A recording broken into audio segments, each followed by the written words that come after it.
Hi, welcome to Tips on Teens. My name is Kent Toussaint, licensed marriage and family therapist, coming to you live on Facebook like I do every Wednesday at noon to answer your parenting questions here at Teen Therapy Center in Woodland Hills, California. Let's jump right into this week's question. My wife and I are not happy in our marriage. We argue all the time, and I can't take it much longer. The only reason we haven't separated yet is because of our kids. We both agreed a few years back that we should raise our kids first before separating, but I don't think either of us will make it. Our youngest is only 9. I'm worried a separation or divorce will scar our kids. What is your professional opinion? So, no matter what you do, it's going to affect your kids. And it's really important to figure out what is going to be best for your kids. And we love our kids. There's a reason why we became parents. We love our kids.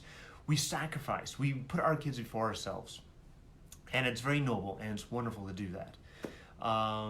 The problem is we also have to make sure we're taking care of ourselves too. The best option, and by the way, I just want to point out that my heart goes out to you.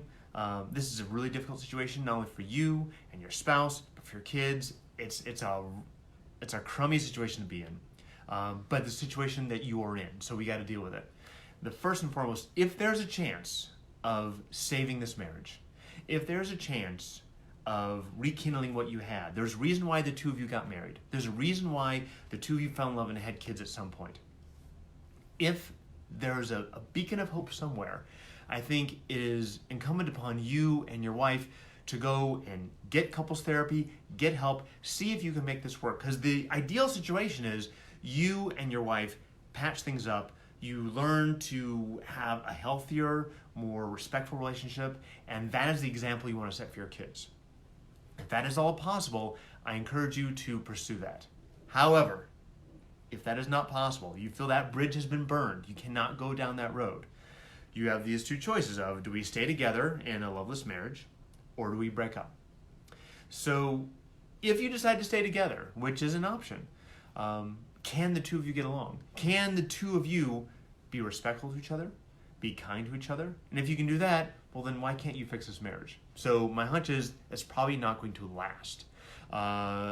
Usually what happens is there's more resentment. It keeps getting bigger and bigger and bigger and more resentment, and then something happens or someone does something that it just goes beyond the line and cannot be forgiven.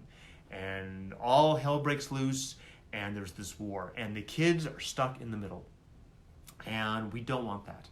So I've seen families who have been able to stay together in, just a co-parent relationship. I think that's a very rare exception. You're already saying in this letter here, or this email, that your youngest is 9 and you don't think you've got another 9 years, you guys can make it.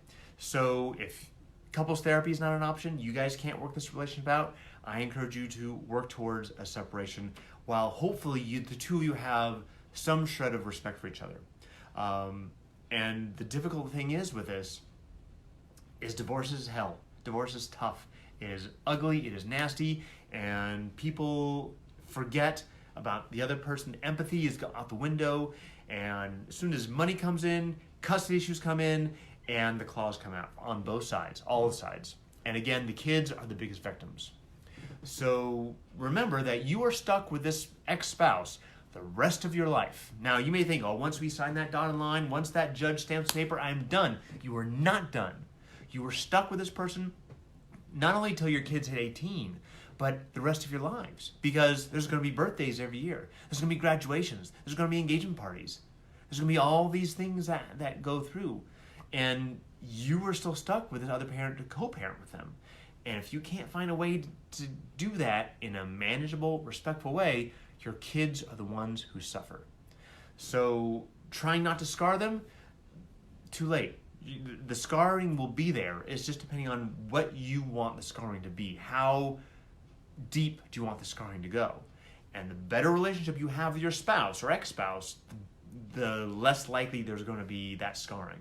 So figure out what is the situation like where the two of you get along the best.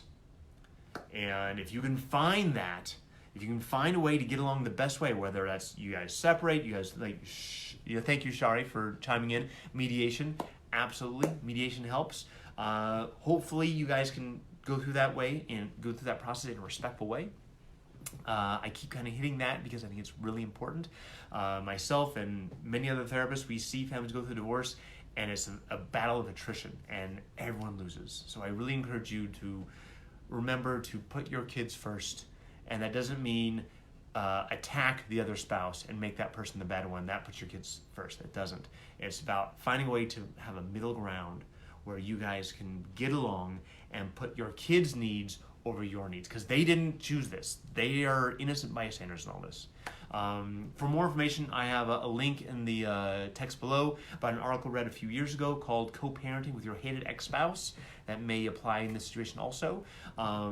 If you love these questions and you have a question of your own, you can always email us at tipsonteens@teentherapycenter.com, or you can just direct message us right here on Facebook.